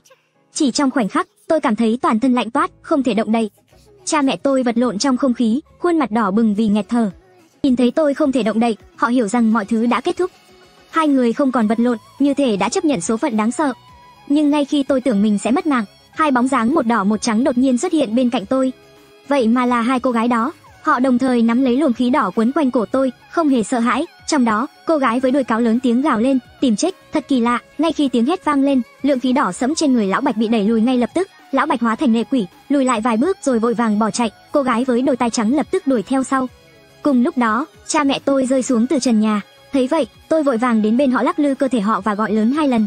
Nhưng họ không phản ứng chút nào. Cô gái với đuôi rắn đỏ ngoái lại nhìn tôi một cái rồi an ủi. Cậu Thừa, bọn họ hít phải âm khí, hiện tại thần trí chưa tỉnh táo, không nguy hiểm đến tính mạng, tôi sẽ đuổi quỷ đi, cậu sẽ không sao đâu. Tôi ngơ ngác gật đầu, cô ấy mỉm cười với tôi rồi cũng vội vàng đuổi theo. Lúc này, ngoài sân có tiếng la hét, lệ quỷ vẫn chưa đi. Sau khi xác nhận cha mẹ tôi không sao, tôi loạng choạng đứng dậy và đi đến cửa phòng khách. Lúc này, 2 cô gái đỏ trắng cũng đứng trước mặt tôi, quan sát lệ quỷ. Lão Bạch nhìn thấy tôi ra ngoài liền nhìn chằm chằm vào tôi, gào lên tức giận. Ta diệt cả nhà ngươi, tao muốn lấy mạng chó của Trần Cẩu Thừa. Bạch Hồ nghe vậy tức giận vô cùng. Tao sẽ bảo vệ Trần Kiếm Phàm suốt 18 năm, mày dám giết hắn, mày hoàn toàn không coi Hồ Linh Tú tao ra gì. Nhà họ Hồ sao có thể để một con lệ quỷ kiểm soát được. Nói xong, Hồ Linh Tú ngửa mặt lên trời phát ra tiếng gào kỳ quái. Một cái đuôi lập tức biến thành 3 cái đuôi. Ngay lập tức, xung quanh sân nhà tôi đầy những con cáo với đủ màu sắc. Lão Bạch thấy vậy, lập tức phóng ra khí âm lạnh bao trùm toàn thân, sau đó lao thẳng về phía tôi. Nhưng Hồ Linh Tố đã nhanh chóng tránh ra, đứng ngay trước mặt con lệ quỷ, một chiếc đuôi khổng lồ vung mạnh, đập mạnh vào người con lệ quỷ. Lão Bạch bị đánh trúng, yêu khí trên người ngay lập tức yếu đi, khi cơ thể lăn xuống đất vừa vặn va phải bát máu gà trong sân. Tàn khói nhạt tỏa ra từ cơ thể hắn, kêu la thảm thiết. Ngay lúc này, những con cáo trên tường vọt lên cắn xé Lão Bạch không ngừng. Trong mắt bọn cáo, con lệ quỷ chính là thức ăn tối nay của chúng. Nhìn thấy cảnh này, mồ hôi lạnh tuôn ra khắp người tôi. Cảnh tượng này hoàn toàn đảo lộn thế giới quan của tôi. Cô gái đuôi đỏ có vẻ như hơi không đành lòng. Tiểu Bạch, không đến nỗi hồn phi phách tán như vậy đâu. Hồ Linh Tố cười lạnh. Liễu Hồng Đậu, với cái tâm Bồ Tát của cô thì tốt nhất vào chùa ngồi cho xong. Bây giờ lại đi đồng cảm với lệ quỷ. Khi Trần Kiếm Phàm chết rồi, cô và tôi đều vô ích thôi. Con lệ quỷ lăn lộn giữa đàn cáo, phát ra tiếng gào tức giận. Yêu khí loạn xạ khiến nó giết chết vài con cáo. Nó xoay người, thân hình quấn lại, cuối cùng nó từ trong đám cáo thoát ra và lao ra khỏi sân. Diệt cỏ tận gốc, gió xuân lại mọc. Hồ Linh Tố thu 2 đuôi lại và lập tức đuổi theo. Liễu Hồng Đậu liếc nhìn tôi, vội vàng chạy theo. Con lệ quỷ bị thương nặng, chạy điên cuồng vào làng. Nó về nhà mình, lang thang một vòng rồi đến nhà của Bạch Đại Biêu. Lúc này, trong nhà Bạch Đại Biêu chỉ có hắn và Mã Thần Bà. Hắn đeo bùa bình an Mã Thần Bà đưa, cả trong và ngoài nhà đều dán kín giấy bùa trừ tà của Mã Thần Bà. Lúc nãy khi đàn cáo vây quanh sân nhà tôi phát ra tiếng gào kỳ quái, Mã Thần Bà đã bảo Bạch Đại Biêu, lão già đã về rồi, bảo hắn ngay lập tức đốt giấy người và thang gỗ. Mặc dù Bạch Đại Biêu trong lòng sợ hãi nhưng hắn vẫn lập tức chuẩn bị làm theo. Chú của cháu ơi, nợ ai nấy trả, oan có đầu, nợ có chủ, chú đi tìm Trần Cẩu Thừa, đừng đến tìm tôi, người giấy này sẽ theo chú, có thể làm bạn với chú, dùng thang gỗ mà leo lên cực lạc sớm đi. Hắn vừa đốt vừa lẩm bẩm nói, thế nhưng đúng lúc này Bạch Đại Biêu cảm nhận có thứ gì đó đang bò lên lưng mình, cả người hắn cảm thấy nặng nề vô cùng, cảm giác như có một ngọn núi đè lên mình. Tiếp theo hắn nghe thấy một giọng nói lạnh lẽo vang lên bên tai, cháu trai, cứu tôi, nếu cháu không cứu tôi sẽ kéo cháu theo. Lúc này Bạch Đại Biêu bị dọa đến phát điên, hắn vừa khóc vừa la hét, Mã Thần Bà, cứu tôi nhanh lên, tôi sẽ đưa tiền, đưa rất nhiều tiền cho bà. Mã Thần Bà dù sao cũng có chút tài phép, bà dùng nước mắt bò cạp quẹt lên mí mắt, nhìn thấy hình dáng tàn tạ của lão Bạch, khuôn mặt sợ hãi nằm trên lưng Bạch Đại Biêu. Ngay khi lão Bạch nhìn thẳng vào Mã Thần Bà, dùng ý thức cuối cùng, gào lên thảm thiết, cầu xin bà cứu tôi, nếu không cứu tôi sẽ không xuống. Mã Thần Bà nhìn thấy cảnh này, đầu óc hơi không phản ứng kịp. Bà không bao giờ nghĩ sẽ thấy biểu cảm sợ hãi như vậy trên khuôn mặt con lệ quỷ. Mã Thần Bà ngẩn người một chút, bà tháo lớp vải đen trên bức tượng Bồ Tát, sau đó hét lớn, tiệp chướng, không xuống ngay đi. Nghe thấy vậy, lão Bạch lập tức từ trên lưng Bạch Đại Biêu xuống, lập tức quỳ xuống bức tượng Bồ Tát 3 mắt, cầu xin sự che chở. Mã Thần Bà vui mừng khôn xiết, giả vờ nghiêm túc nói, nhìn vào lòng hiếu thảo của cháu trai ông, tôi sẽ giúp ông thoát thai đầu thai, sau này đừng gây chuyện ở nhân gian nữa. Lão Bạch toàn thân quỷ khí bị Hồ Linh Tố vỗ mạnh, sau đó lại bị đàn cáo xé nát một trận. Lúc này, nó đã không còn là lệ quỷ nữa, mà là một cô hồn dã quỷ bị dọa cho sợ hãi. Mã Thần Bà bước tới, lấy cây châm gỗ trên đầu ra chọc vào đầu lão Bạch. Vừa chọc vừa hét lên, thần linh thu lấy thần hồn của ngươi, thần linh thu lấy địa hồn của ngươi, thần linh thu lấy nhân hồn của ngươi. Mỗi lần chọc, thân hình lão Bạch lại nhạt dần, cơ thể không ngừng giật lên, có thể thấy là rất đau đớn. Lão Bạch vốn còn ý thức, giờ càng thêm ngớ ngẩn. Thu lấy 7 hồn của ngươi. Mã Thần Bà hét lên một tiếng, cuối cùng lão Bạch liền biến mất không dấu vết. Bạch Đại Biêu quỳ dưới đất không dám nói gì, đợi một lúc rồi hỏi, Mã Thần Bà, chú tôi đi đâu rồi? Hình như tôi không còn cảm thấy nặng nề nữa.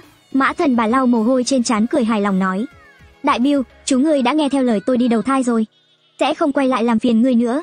Bây giờ ngươi chỉ cần đốt sạch tiền giấy là được. Bạch Đại Biêu nghe xong mừng rỡ vô cùng, sau này mỗi tháng tôi sẽ dâng cho lão bà 100 tiền hương. Thực ra, Mã Thần Bà không hề giúp lão Bạch siêu độ mà là thu lấy 3 hồn 7 vía của hắn để dâng cúng cho thần hoang mà bà ta thờ. Bà ta nghĩ rằng mình làm việc một cách thần không biết quỷ không hay, thế nhưng cảnh này lại bị Hồ Linh Tố và Liễu Hồng Đậu đuổi kịp và nhìn thấy. Mã Thần Bà thỏa mãn, lập tức dâng hương cho hung thần. lấy ra một cây kim bạc và một con búp bê vải, vừa chọc vừa mắng. Trần Cẩu Thừa, quỷ đoản mệnh, thằng nhóc chết tiệt. Ngươi sẽ chết không toàn thây, trời đất không có mắt, lão Bạch không mang ngươi đi. Đắc tội với Mã Kim Liên ta, ngươi sẽ không có kết cục tốt. Nhưng vừa mới dứt lời, bức tượng hung thần đột nhiên rơi thẳng xuống đất. Mã Thần bà hoảng hốt vội vàng chạy lại đỡ, nhưng chưa kịp lại gần nghe thấy một tiếng bốp, cả mặt bà ta bị đánh một cái tát, lăn ra đất, miệng chảy máu. Cùng lúc đó, con búp bê cũng rơi sang một bên. Chỉ thấy phía sau con búp bê rõ ràng viết ngày tháng năm sinh và tên của tôi. Lúc này, trên đó đã đầy những lỗ kim dày đặc. Mã Thần bà bị tát nhưng không nhìn thấy gì, lập tức mất hồn mất vía. Lúc này, tiếng nói của Hồ Linh Tố vang lên bên tai Mã Thần bà. Thờ phụng một con rết trong núi mà cũng dám nhòm ngó đến Thất Tinh Long Tử. Ngươi là không muốn sống nữa đúng không? Nhìn bức tượng thần ngã xuống đất, lại nhìn bóng dáng đuôi cáo và đuôi rắn trên tường, Mã Thần bà ngay lập tức phản ứng lại, giơ tay đánh vào mặt mình, cầu xin tha thứ. Đệ tử là người của phái Mao Sơn, dưới trướng của 72 phái Mao Sơn. Không biết Trần Kiếm Phàm có sự giúp đỡ của hai vị Hồ Liễu tiên gia chiếu cố, có điều thiếu sót xin mong tiên gia tha thứ. Bạch Đại Biêu ngay lập tức ngẩn ra, không hiểu tại sao Mã Thần bà lại nói những lời này. Chỉ lo đốt tiền giấy, đầu đầy mồ hôi mà không dám lau. Mã Thần bà quỳ xuống, bò trên đất nhặt con búp bê lên và ném vào lửa. Lại tiếp tục tát vào mặt mình. Đệ tử bị ma ái mê hoặc, không nên hại nhà họ Trần, Trần Kiếm Phàm. Đệ tử sai rồi, đệ tử nhất định sẽ ăn năn và sửa chữa lỗi lầm. Xin tiên gia tha thứ, đây là lần đầu phạm lỗi. Lúc này, cô bé có đuôi rắn, Liễu Hồng Đậu nói. Nếu đã là người của phái Mao Sơn, thì phải làm việc thiện tích đức. Hôm nay tạm tha cho ngươi, nhưng từ nay không được tái phạm. Khoảng vài phút sau, đuôi cáo và đuôi rắn trên tường biến mất. Mã Thần bà mồ hôi ướt đẫm, ngã xuống đất, ngồi một lúc lâu, không thể hoàn hồn. Bạch Đại Biêu ngồi đợi lâu, nhìn lên và cẩn thận hỏi Mã Thần bà đã xảy ra chuyện gì, vừa rồi chú tôi lại quay trở lại sao? Mã Thần bà đứng dậy, lo lắng vì hai vị tiên gia vẫn đang nhìn mình, ánh mắt sắc lạnh nhìn Bạch Đại Biêu và nói, từ nay đừng có dòm ngó nhà họ Trần nữa, người suýt nữa làm hại ta. Đừng động vào những đứa trẻ nhà họ Trần, nếu không, ta sẽ không tha cho ngươi. Sau sự thất bại liên tiếp của Thái Đại Sư và Mã Thần bà, từ đó, Bạch Đại Biêu không dám gây phiền phức cho gia đình chúng tôi nữa. Biến cố do lão Bạch gây ra cuối cùng cũng kết thúc. Cha mẹ tôi tỉnh lại, thấy tôi không sao, mừng rỡ và khóc nức nở. Tôi kể cho họ nghe về cái bóng màu đỏ. Mẹ tôi nói với tôi, đây là cách mà sư phụ của con để lại để bảo vệ con. Sư phụ của con sẽ sớm đến thôi, nếu ông ấy đến đón con hãy đi theo ông ấy. Tôi hơi bối rối và không trả lời mẹ. Mẹ tôi nghĩ là tôi không nỡ rời xa nhà nên không ép tôi. Sau đó tôi nhìn quanh một vòng không thấy cái bóng đỏ đâu, nhưng tôi biết họ vẫn ở gần đây. Ngày hôm sau, Mã Thần bà mặt mày tái mét mang quà đến nhà. Bà vừa khóc vừa nói rằng mình đã bị lợi lộc che mờ mắt, không nên bị tiền bạc cám dỗ, chỉ cầu xin gia đình chúng tôi tha thứ cho bà. Cha mẹ tôi là những người tốt bụng, không biết Mã Thần bà đã dùng phép trấn yểm lên tôi. Thấy Mã Thần bà ăn năn hối cải, nói rằng chúng tôi là người cùng làng, mọi chuyện đã qua rồi. Mã Thần bà nghe xong, cuối cùng cũng thở phào nhẹ nhõm. Đang chuẩn bị nói gì đó, một người đàn ông mặc đồ vải thô từ ngoài bước vào, quát lớn. Thái Đại Sư đã chết, sao ngươi còn dám vướng vào chuyện này? Nếu ngươi vẫn còn ý đồ xấu, năm nay ngươi không chết, thì 7 năm sau cũng không còn chỗ chôn. Khi nghe thấy giọng nói này mọi người đều nhìn ra ngoài cửa. Cha mẹ tôi càng vui mừng khôn xiết. Ông cái, cuối cùng thì chúng tôi cũng đợi được ngày. Mẹ tôi càng kéo tôi lên trước. Thừa Nhi, mau gọi đi, đây chính là sư phụ của con. 7 năm trước chính ông ấy đã cứu con. Tôi có chút bối rối, nhìn người đàn ông mặc đồ vải thô trước mắt mà không thể nói nên lời. Chỉ có thể miễn cưỡng nở một nụ cười ngượng ngùng. Sư phụ tôi không tỏ ra nghiêm khắc, chỉ cười hiền hậu nói. Kiếm Phan vẫn chưa quen lắm, thế thì sau này quen rồi thì gọi ta cũng không muộn. 7 năm trôi qua, con đã ngoan ngoãn và hiểu chuyện rồi. Mã Thần bà đứng bên cạnh quan sát sư phụ tôi, bà nhìn ông như một thầy phong thủy bình thường rồi cười lạnh một tiếng. Vị tiên sinh này nói chuyện đáng sợ nhỉ, dám hỏi quý danh của ngài là gì? Cả khu vực núi Thanh Long ai cũng biết tài năng của Mã Kim Liên tôi. Chỉ với lời nói của ngài, làm sao có thể quyết định sinh tử của tôi? Sư phụ tôi đối diện với ánh mắt của Mã Thần bà, lạnh lùng nói. Tại hạ bất tài, cái Cửu U, người Giang Thành, hôm nay tôi vân du qua đây, bà có định thử sức với tôi không? Khi nghe đến cái tên này, Mã Thần bà như bị sét đánh, ngạc nhiên đến mức không thể thốt nên lời, nhưng cũng có chút hoài nghi. Ngay lập tức, cố gắng giữ bình tĩnh và nói, tôi nghe nói cái đại sư du hành khắp nơi, thần long thấy đuôi mà không thấy đầu. Ông nên thành thật khai báo thân phận của mình đi, không cần phải mạo danh ông ấy mà lừa đảo. Sư phụ tôi cũng lười giải thích, chỉ tay về phía đầu rồng của núi Thanh Long, ông ấy nói nhẹ nhàng. Thần Quái Môn, Chu Cát Bán Tiên, phái Huyền Không, Lý Kim Sinh và 4 người khác đều treo ở vị trí đầu rồng. Ngoài tôi ra, ai có gan nhận đệ tử như Trần Kiếm Phàm? Mã Thần bà cũng đã nghe chuyện 4 đại phong thủy sư tự tử cách đây 7 năm, khuôn mặt bà ấy ngay lập tức thay đổi, vội đứng dậy và nói, ngài chính là cái lão tiên sinh sao? Đệ tử Mã Kim Liên, đệ tử ngoại môn của 72 phái Mao Sơn. Tôi lo lắng cho anh Trần và em dâu bị lừa nên mới hỏi thêm mấy câu. Vãn bối đã nghe danh thần phong thủy cái tiên sinh từ lâu. Hôm nay có duyên gặp được ngài, thực sự là phúc ba đời. Nghe vậy, sư phụ nhướng mày và nói, Nếu đã biết tên tôi thì trả lời câu hỏi của tôi đi. Tại sao lại lắm chuyện như vậy? Mã Thần Bà lau mồ hôi bằng tay áo, nói, lúc đứa bé nhà họ Trần ra đời, 4 đại phong thủy sư đã lên núi Thanh Long để nhận đồ đệ. Tôi chỉ cẩn thận thêm một chút, cảm thấy đứa trẻ nhà họ Trần chắc chắn có số mệnh lớn. Tôi đã bái dã thần, lần này đứa bé gặp phải ác quái đòi mạng, tôi tưởng nó chắc chắn không qua khỏi. Vì vậy, tôi định nhân cơ hội này dùng linh hồn của hắn để cúng tế dã thần. Không ngờ hắn lại là đệ tử của ngài, nếu không dù cho 100 cái gan tôi cũng không dám làm vậy. Cha tôi nghe xong liền trừng mắt nhìn Mã Thần Bà, không ngờ bà ta lại có ý đồ ác độc như vậy. Cha tôi tức giận, muốn tát bà ta 2 cái, nhưng thấy tôi sư phụ ở đó nên ông nén giận không hành động. Sư phụ tôi cười nhẹ một tiếng, với những chiêu mưu quái ác của bà làm sao có thể hại trích được Thanh Long Tử. Bà có biết tổ tiên nhà họ Trần đã làm những gì không? Mã Thần Bà sợ hãi run rẩy, lắc đầu tỏ vẻ không biết. Sư phụ tôi liền kể lại câu chuyện về tổ tiên nhà họ Trần và Thanh Long. Bà ta nghe xong, mồ hôi lạnh toát ra, tôi thật sự là có mắt không tròng, xin cái tiên sinh cho tôi cơ hội làm lại từ đầu. Sư phụ tôi lắc đầu, bà không cần phải cầu xin tôi, nếu bà thật lòng hối cải và làm việc thiện thì cứ làm vậy đi, nếu bà dùng lời nói để lừa gạt tôi thì không cần tôi ra tay, trời sẽ tự xử lý bà. Mã Thần Bà thở phào nhẹ nhõm, lập tức cầu trời và thề rất nghiêm túc. Từ hôm nay, Mã Kim Liên sẽ tích đức hành thiện, tuyệt đối không làm điều ác trái với lương tâm. Nói xong, thấy không ai đáp lại, bà ta chỉ nói thêm vài câu khách sáo rồi rời khỏi nhà tôi. Trong khi đó, cha mẹ tôi mời sư phụ vào trong nhà và kể lại mọi chuyện xảy ra trong những ngày qua. Sư phụ tôi nghe xong liền cười lớn, hai gia đình Hô Liễu ở núi Thanh Long cũng coi như là hoàn thành trách nhiệm, có thể coi là đã vượt qua thử thách của tôi, vậy thì họ có thể tiếp tục ở lại núi Thanh Long. Nếu không, lần này tôi đến sẽ thay trời hành đạo. Nói xong, sư phụ lại quay lại nhìn tôi và nói, Kiếm Phàm, thử thách thứ 2 của con đã qua rồi, hãy học thật tốt phong thủy với ta. Sau khi chính thức bái sư, tôi bắt đầu theo sư phụ học phong thủy và các bí thuật huyền môn. Mỗi năm, sư phụ đều ở lại nhà tôi khoảng 3 tháng. Từ những lời kể của sư phụ, tôi biết được, chúng tôi là môn phái Bố Y môn, tổ sư là quốc sư Đại Tống Lãi Bố Y, nhưng kiến thức phong thủy của sư phụ tôi không chỉ giới hạn trong môn Bố Y. Ngoài phong thủy và huyền thuật, sư phụ tôi còn dạy tôi về phù chú, bói toán, kỳ môn độn giáp, các phép thuật dân gian như mễ lục, lưu ban, mễ sơn. Ngay cả ma thuật Miêu Cương sư phụ cũng dạy tôi, và tôi cũng thể hiện được tài năng vượt trội, tiến bộ rất nhanh. Như một miếng bọt biển, tôi hấp thụ mọi kiến thức huyền bí. Một ngày nọ, sư phụ tôi đắc ý nói với tôi, mật điển thực sự của Bố Y môn được cất giấu trong núi Thanh Long. Khi thời cơ đến, ta sẽ có thể lấy được cuốn phong thủy âm dương kinh đó. Với cuốn mật điển này, tôi mới có thể vượt qua được ông ấy.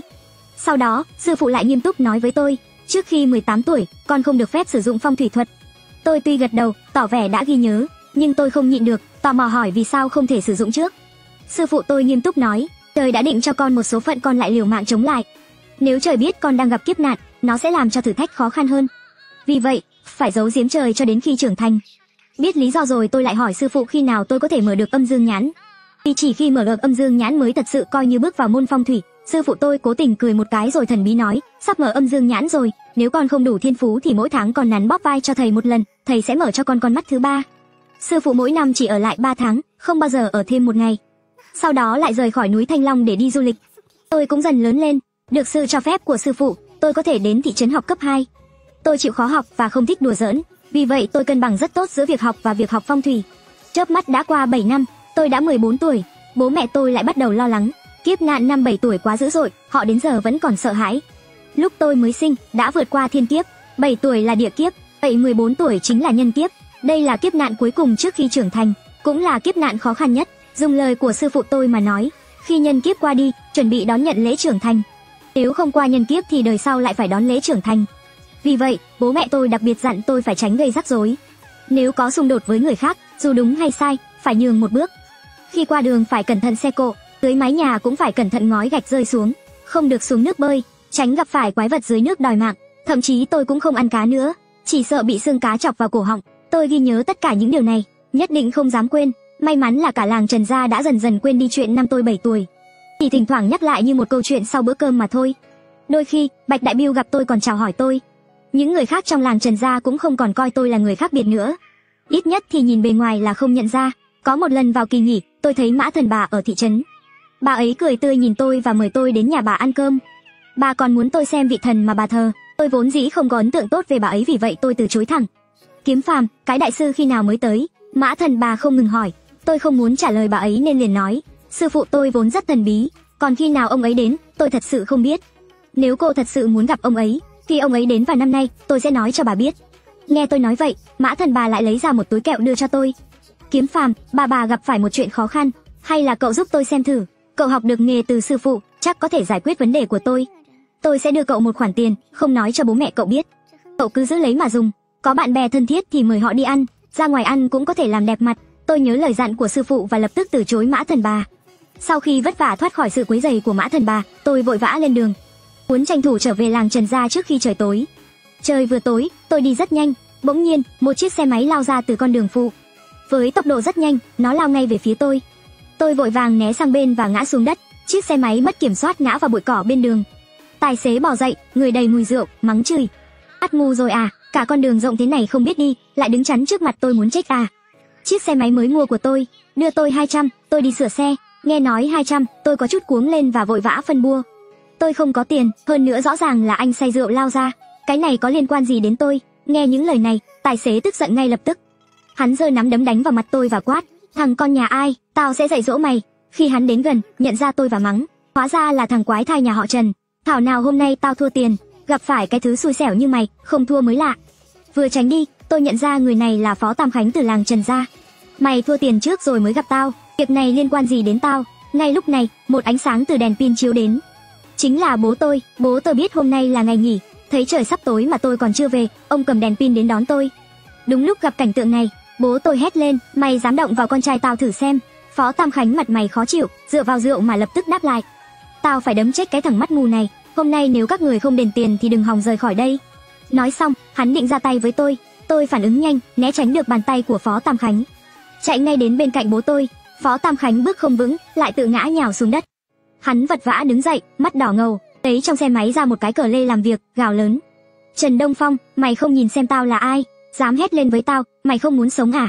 Bố tôi cũng là người có tính khí, nhưng ông không muốn làm to chuyện, kiềm chế cảm xúc nói, Tam Khánh à, thằng bé còn nhỏ, cậu là người lớn, không cần phải so đo. Cậu muốn bao nhiêu tiền, tôi sẽ đền cho cậu. Chúng ta đều là người trong cùng một làng, gặp mặt nhiều, nhường nhịn nhau một chút. Phó Tam Khánh tưởng rằng bố tôi sợ, nên càng thêm hung hăng nói tiếp. Tiền sửa xe là 200, hôm nay thua 400. Tổng cộng là 600, chuyện này coi như xong. Nếu không, các người đừng mong yên ổn. Cả Phật đất cũng có tính khí, bố tôi cười nhạt một tiếng. Tôi nhận 200, còn 400 cậu thua vì đánh bạc, không liên quan gì đến nhà tôi. Chuyện này coi như xong, tôi sẽ đem tiền tới nhà các cậu. Nếu cậu ngon ăn thì dùng cái cờ lê này đập vào đầu tôi đi.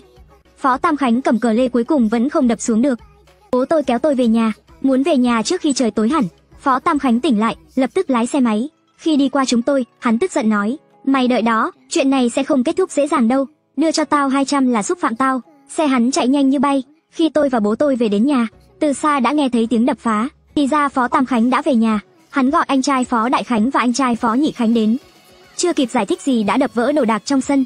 Sau đó chạy vào phòng khách, đập vỡ chiếc tivi duy nhất. Mẹ tôi dựa vào khung cửa, trán và mặt đều bị thương, miệng chảy máu. Bố tôi hét lên Phó Tam Khánh, các người quá đáng lắm rồi. Phó Tam Khánh quay lại mỉm cười, tao không dám đập vào đầu mày đâu, cái nhà tồi tàn này, tao sẽ phá cho mày biết, mày đừng có tức giận, con mày làm hỏng chiếc xe máy của tao, tôi phá nhà mày, coi như hai chúng ta xong nợ. Ba anh em hắn ta quen thói khoe khoang, cười to ha ha. Tôi nhìn thấy khóe miệng mẹ mình có máu, lập tức chạy lại hỏi, mẹ, ai đánh mẹ vậy? Mẹ tôi thấy tôi run lên vì tức giận, liền kéo tôi lại nói, mẹ cản chúng nó phá hoại, bị chúng nó đẩy ngã vào khung cửa, không ai đánh mẹ đâu. Tôi thấy rõ đây chắc chắn không phải do bị va vào, chắc chắn là bị đánh rồi. Tôi ngẩng đầu, nhìn ba người bọn họ với ánh mắt đầy căm hận. Trong lòng tôi bỗng dưng trào dâng một nỗi thù hận. Phó Tam Khánh nhận ra ánh mắt tôi không ổn, liền hung hăng bước lên. Hắn ta đá vào người tôi, lần này tôi không kịp né, bị đá trúng. Tôi lăn ra đất, đột nhiên tôi nhìn thấy trên sàn nhà trong phòng có hai bóng dáng, một đỏ một trắng. Lúc này, cha tôi đã chạy vào bếp cầm một con dao thái thật sáng loáng và hét lớn.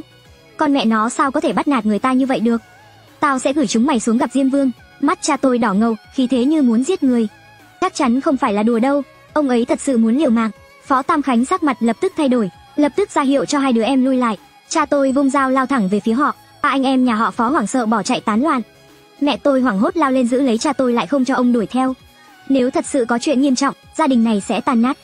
Cha tôi hét lên, buông tôi ra, tôi phải đến nhà họ Phó, chặt đầu ba thằng đó. Mẹ tôi thường ngày làm việc đồng áng nên khỏe khoắn, vừa giữ cha tôi lại vừa hét lên. Thừa Nhi bị Phó lão tam đá một cái, chỉ sợ chuyện này không đơn giản đâu. Câu nói này khiến cha tôi bỗng nhiên bình tĩnh lại, ông thu dao lại và cùng mẹ tôi đưa tôi vào nhà, phát hiện tôi bị dấu vết của một cú đá in rõ trên ngực. Mẹ tôi tái mặt nói, 7 năm trước, lão Bạch đã đá vào người con một cái, sau đó mọi chuyện đã trở nên không thể cứu vãn. Hôm nay, con lại bị đá một cú, tôi lo lắng chuyện này không đơn giản như vậy. Chỉ sợ, tôi chợt hiểu ra, nhìn lại, bóng dáng đỏ trắng trên sàn nhà đã biến mất. Tôi nghĩ thầm không ổn rồi, Liệu bọn họ có đi tìm Phó Tam Khánh không? Dù sao, Phó Tam Khánh đá tôi một cú, nếu vì thế mà mất mạng thì có phần hơi quá. Cha tôi ngẩn người rồi hét lên, không lẽ Phó lão tam sẽ chết thật sao? Chắc không đến mức nghiêm trọng vậy đâu. Cha mẹ, trước đây con thường thấy bóng dáng đỏ trắng đi theo mình. Vừa rồi họ đột nhiên xuất hiện, giờ lại biến mất. Liệu có phải họ đã đi tìm nhà họ Phó gây chuyện rồi không? Lúc này tôi chợt nghĩ đến việc tối nay khi về gặp phải Mã Thần Bà một cách kỳ lạ. Tôi liền kể lại chuyện này cho cha mẹ nghe. Nghe xong, sắc mặt của cả hai người lập tức tái xanh. Mẹ tôi suy nghĩ một lúc rồi nói, Mã Thần Bà là người tham lam, thích danh tiếng. Vừa hôm nay bà ta lại đột nhiên xuất hiện rồi con lại gặp phải chuyện này.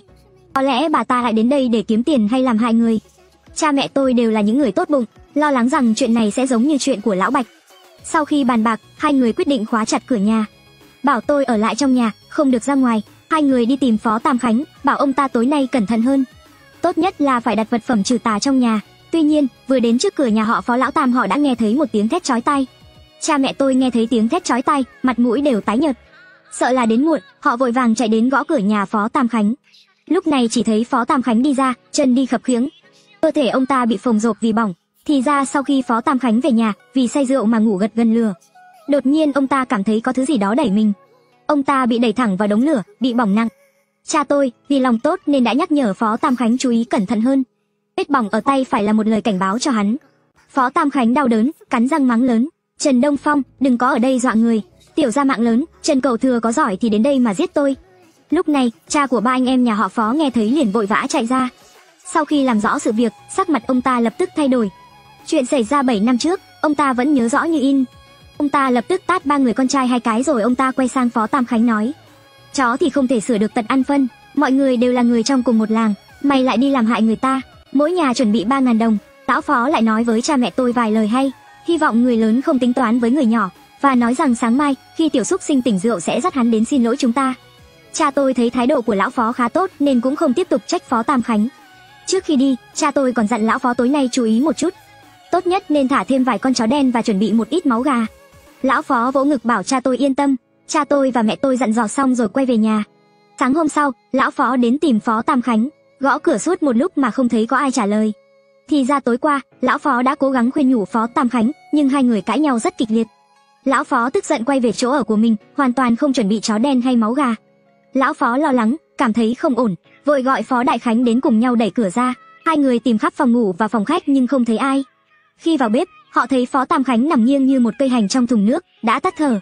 Lão Phó và Phó Đại Khánh nhìn thấy cảnh này liền ngồi bệt xuống đất, không nói được lời nào.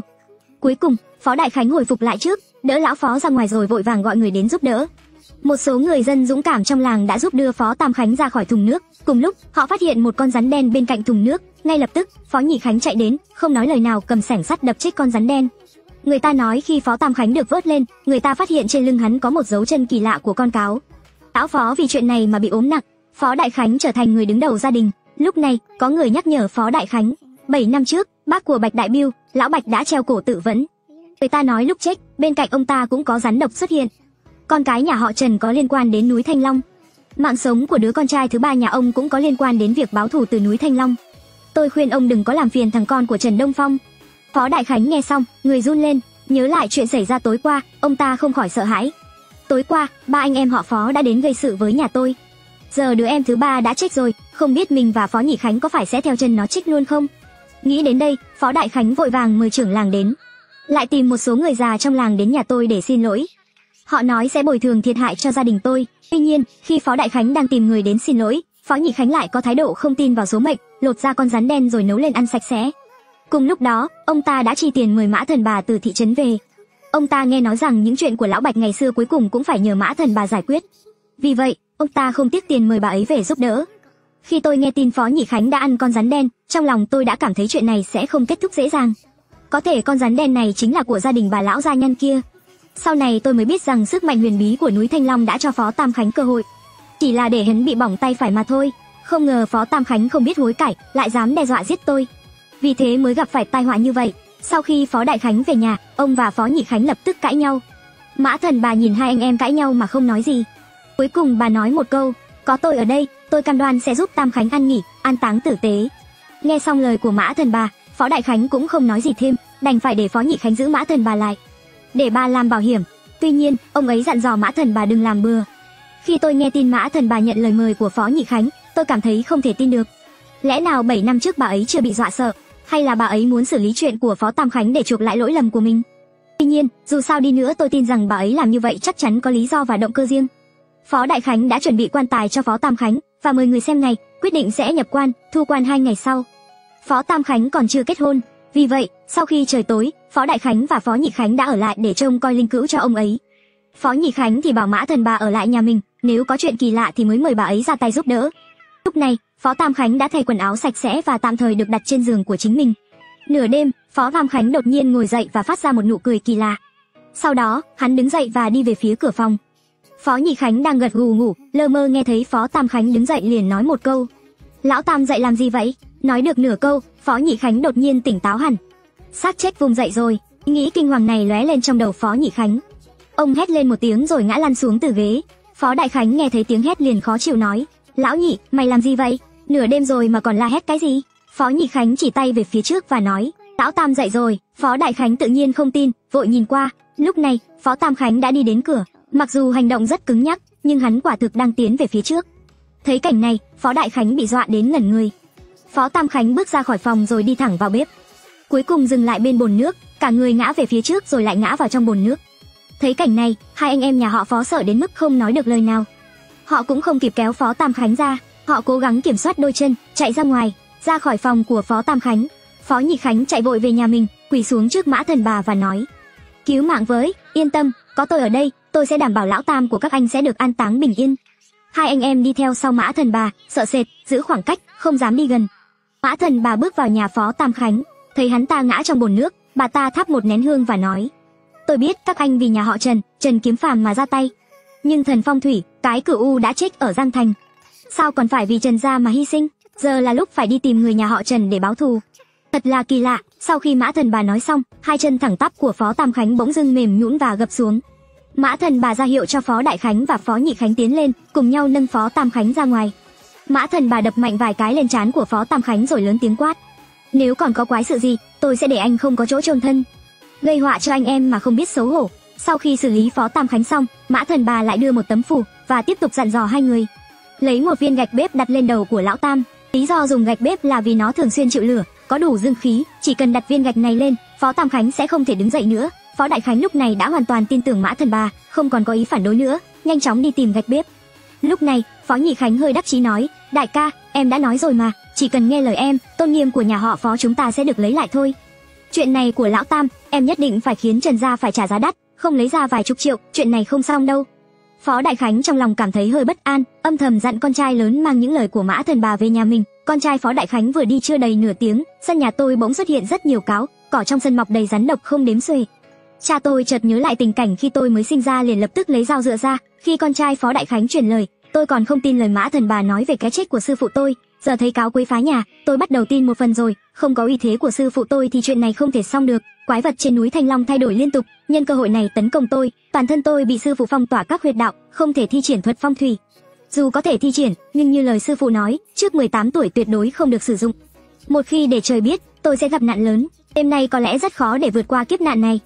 Ngay lúc này, một con cáo mập lao ra và phát ra một tiếng gào. Ngay lập tức, tất cả các con cáo và rắn độc đều lao vào phòng chúng tôi. Lúc này, tôi nhìn thấy hai bóng dáng đứng ở ngoài sân, nhưng họ bị khí âm đen ngăn cản, không thể vào trong sân, không thể giúp tôi.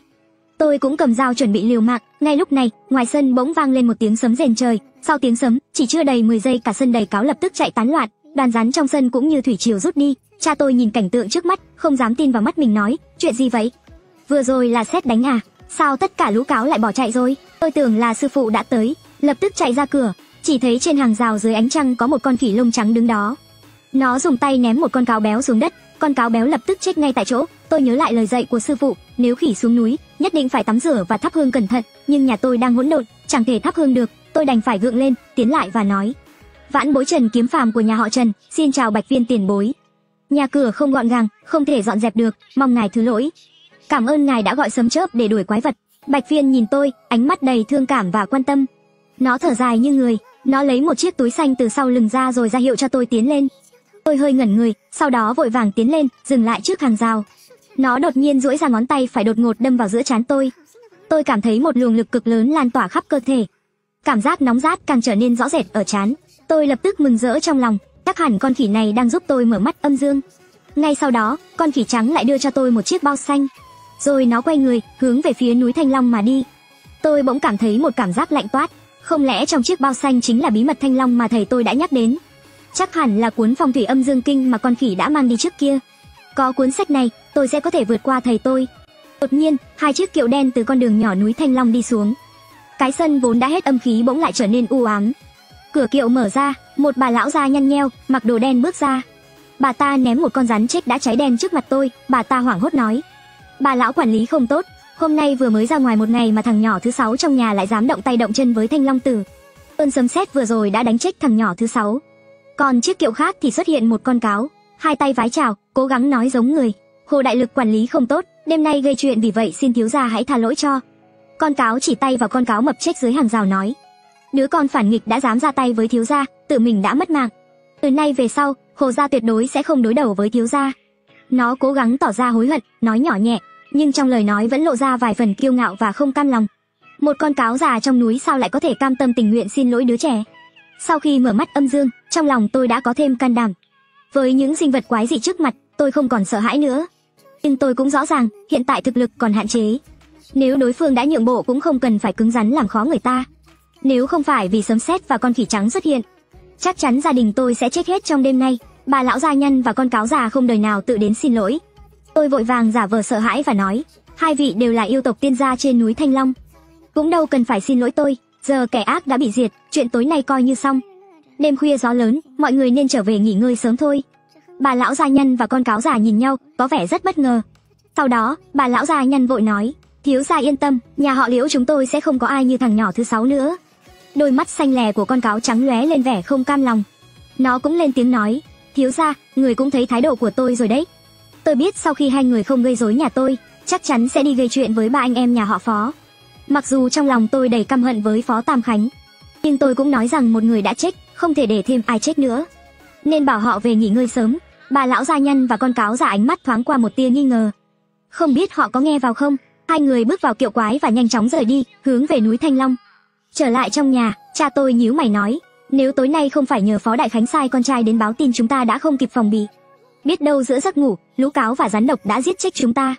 Chắc chắn không đợi được con khỉ trắng xuống núi, không báo đáp ân tình, không phải người. Chúng ta vẫn nên đi nhắc nhở Phó Đại Khánh, dù sao cũng là người trong cùng một làng." Cũng đúng, tôi cũng muốn đi gặp Mã Thần Bà để xác nhận xem thầy tôi có thật sự đã qua đời không. Không biết từ lúc nào, đêm đã khuya, khi ba chúng tôi đến, nhà ba anh em họ Phó sáng đèn rực rỡ. Phó Đại Khánh và Phó Nhị Khánh đang đốt tiền giấy trước cửa nhà Phó Tam Khánh, chỉ có điều không thấy Mã Thần Bà đâu. Phó Đại Khánh nhìn thấy cha tôi liền vội vàng tiến lại nói: "Anh Trần, sao lại tìm tôi vào giờ này, có chuyện gì không?" Cha tôi không vòng vo, trực tiếp nói luôn: "Chúng tôi đã đuổi được lũ cáo, lo sợ nơi này sẽ có chuyện nên đặc biệt đến xem thử các anh có ổn không." Phó Nhị Khánh bước lên trước quát lớn: "Trần Đông Phong, đừng giả vờ làm người tốt ở đây. Anh em nhà tôi chết một mạng, không thể chết uổng như vậy. Có Mã Thần Bà ở đây, chúng tôi chắc chắn sẽ không gặp chuyện gì." Ông ta vốn đã bị Phó Tam Khánh dọa sợ một trận, nhưng sau khi thấy Mã Thần Bà thi triển phép thuật, lòng dũng cảm của ông ta đã được củng cố rất nhiều. Mắt ông ta nhìn tôi đầy sự căm hận và cuối cùng là một cái nhìn giận dữ. Lúc này, nghe thấy động tĩnh, lão Phó bước ra, quát mắng Phó Nhị Khánh một trận rồi mời chúng tôi vào nhà nghỉ ngơi. Sau khi ngồi xuống, tôi vội liếc nhìn mẹ tôi hiểu ý liền lên tiếng: "Nhị Khánh, ngươi nghe nói anh đã mời Mã Thần Bà từ thị trấn về. Tối nay nhà chúng tôi bị lũ cáo quấy phá, không biết ông có thể nhờ Mã Thần Bà giúp chúng tôi gọi hồn, trấn an tinh thần con trai tôi được không?" Phó Nhị Khánh tỏ vẻ không vui, nhưng khi bị lão Phó nhìn chằm chằm anh ta đành bất đắc dĩ gọi vào trong nhà Phó Tam Khánh. "Mã đại nương, làm ơn ra giúp một tay." Phó Nhị Khánh gọi mấy lần nhưng không nghe thấy Mã Thần Bà trả lời. Khuôn mặt ông ta lập tức tái nhợt, ông ta tự nói một mình: "Mã đại nương bảo chúng ta đốt tiền giấy ngoài cửa, sao bà ấy vẫn ở trong nhà làm phép mà không có động tĩnh gì vậy?" Cha tôi bước lên một bước, nói: "Đứng ngây ra đó làm gì, chúng ta vào xem một lượt là biết ngay thôi." Chúng tôi nhanh chóng đi qua phòng khách đến phòng của Phó Tam Khánh, nơi ông ấy đang đặt thi thể. Dưới ánh đèn mờ, trên đầu Phó Tam Khánh đặt trên một viên đá bếp. Ông ta nằm trên giường, người thẳng đứng không có gì bất thường. Cha tôi và lão Phó đi vòng quanh kiểm tra nhưng không thấy Mã Thần Bà đâu. Trong phòng không có người, mọi người tìm một vòng rồi phát hiện cửa sau đã mở. Có lẽ Mã Thần Bà nhận thấy có chuyện bất thường, đã lẻn ra từ cửa sau. Phó Đại Khánh không nhịn được mà mắng: "Mã Thần Bà thật là không có nghĩa khí, đi trước không nói một lời làm chúng tôi tưởng bà ấy gặp chuyện không may." Quả thật là hoảng hốt vô ích. Lúc này, Phó Nhị Khánh đứng phía sau bỗng giật giật khóe miệng, phát ra một tiếng kêu kỳ quái rồi bật cười khanh khách. Phó Đại Khánh tưởng Phó Nhị Khánh đang chế giễu mình, bực tức nói: "Nhị Khánh, vẫn đang cười gì thế? Mã Thần Bà là người cậu mời về, vậy mà cậu còn cười được à? Phó Nhị Khánh lại cười một cách kỳ dị, tiếng cười nghe đến lạnh người. Tất cả mọi người đều quay lại nhìn, chỉ thấy nụ cười trên mặt ông ta cứng đờ, da mặt trở nên tái xanh. Mắt ông ta cũng trở nên đờ đẫn. Cảnh tượng tiếp theo khiến mọi người đều sững sờ. Bụng Phó Nhị Khánh bỗng nhiên căng phồng nhanh chóng, giống như một quả bóng bị thổi căng. Tôi bỗng nhận ra trên người Phó Nhị Khánh xuất hiện một luồng khí đen không thể nhìn thấy bằng mắt thường. Đôi mắt vô hồn của ông ta phát ra ánh sáng xanh kỳ quái, trông có vẻ như muốn giết người. Tôi nghĩ không ổn, trong đầu lo lắng thốt lên, có vấn đề, cha, ông Phó, cẩn thận. Khi vừa hét lên câu đó, tôi lập tức hối hận. Tôi nhận thấy Phó Nhị Khánh có vấn đề và hét to lên tương đương với việc tiết lộ rằng tôi đã sử dụng khả năng thông âm dương. Sư phụ đã dặn tôi, trước 18 tuổi không được phép sử dụng thuật phong thủy. Nhưng lúc này tôi không kêu thì không được, Phó Nhị Khánh đang ở bên cạnh cha tôi, nếu tôi không kêu, có thể cha tôi sẽ gặp nguy hiểm. Quả nhiên, Phó Nhị Khánh đột nhiên phát điên, kêu lên một tiếng kỳ lạ. Sau đó lập tức vồ lấy người bên cạnh, cha tôi vội vàng tránh né rồi lại kéo Phó lão, cả hai người kịp tránh đi. Phó lão hoảng sợ la lên, lão Nhị, mày điên rồi à? Tối nay anh ăn gì mà bụng lớn thế này? Tao là cha mày, có nhận ra không đấy? Phó Đại Khánh nghe thấy câu này thì hồn bay mất, lập tức lùi về góc tường, run rẩy nói, cha ơi, lão Nhị đã lột ra con rắn đen rồi nấu canh rắn ăn. Con rắn đen đến đòi mạng, muốn làm bụng nó nổ tung. Nghe thấy lời này, tôi nghĩ thầm, tệ rồi, lão bà gia nhân không phải là người dễ đối phó, nấu nướng cả con cháu nhà bà ta rồi ăn hết sạch. Có thể có kết cục tốt sao? Phó Nhị Khánh lao vào không trúng, nhanh chóng quay lại, đồng thời vồ lấy Phó Đại Khánh, phát ra tiếng kêu quái dị. Ta sẽ làm cho nhà họ Phó các ngươi tuyệt tự tuyệt sinh. Lúc này, giọng nói là của một người phụ nữ khàn khàn, hoàn toàn không phải giọng của Phó Nhị Khánh lúc nãy vang lên. Phó Đại Khánh nhìn thấy Phó Nhị Khánh lao đến sợ đến mức không dám nhúc nhích. Cha tôi là người phản ứng đầu tiên, lập tức nhặt một cái ghế ném về phía trước. Cùng lúc đó, ông lớn tiếng gọi Phó Đại Khánh mau lại đây. Chiếc ghế trúng người Phó Nhị Khánh, làm trì hoãn hành động của hắn. Phó Đại Khánh vội vàng chạy đến cũng cầm một chiếc ghế chắn trước mặt. Tôi nhìn vào cái bụng phình to của Phó Nhị Khánh rồi kêu lên, cha ơi, bụng của anh ấy có oán khí và yêu khí. Chờ đúng lúc, đá một cú thật mạnh, dùng hết sức lực của mình. Khi khí này thoát ra, Nhị Khánh có thể tỉnh lại. Cha tôi rõ ràng bình tĩnh hơn Phó lão và Phó Đại Khánh rất nhiều. Ông giật chiếc ghế từ tay Phó Đại Khánh rồi lao về phía trước, đập mạnh vào người Phó Nhị Khánh. Sau đó, cha tôi nhanh như chớp, dùng chân phải đá mạnh vào bụng Phó Nhị Khánh. Phó Nhị Khánh ngã xuống đất, thân thể co giật vài lần. Ngay sau đó, từ miệng và mũi ông ta cùng lúc phun ra một thứ chất lỏng đen đặc. Phó Nhị Khánh nôn ra một hồi, thân thể ông ta dần dần hết khí đen, phần lớn oán khí của con rắn đen đã được thải ra ngoài, dù còn sót lại một ít nhưng cũng không thể tiếp tục điều khiển Phó Nhị Khánh để gây hại. Tôi ngẩng đầu nhìn những đám khí đen trong phòng, mơ hồ thấy nó đang tụ lại, nó như đang nhìn chằm chằm vào cha tôi, đầy thù hận, nhưng vì tôi đứng cạnh cha, nó không tấn công ông. Tôi ngẩng đầu nhìn nó, nghĩ thầm, dù sao cũng đã phá vỡ cấm kỵ, cũng không có gì phải lo lắng nữa. Tôi nói, tôi đã nói với lão bà nhà họ Liễu rồi, tối nay không được có thêm ai trích nữa, vì tôi đã đến đây, mọi chuyện đến đây là kết thúc. Với khí thế hiện giờ của ngươi, mọi người trong căn phòng này đều có dương khí mạnh mẽ, ngươi không thể làm gì được ai cả. Đám khí đen đó vô cùng bất mãn, xoay quanh, đầy oán hận.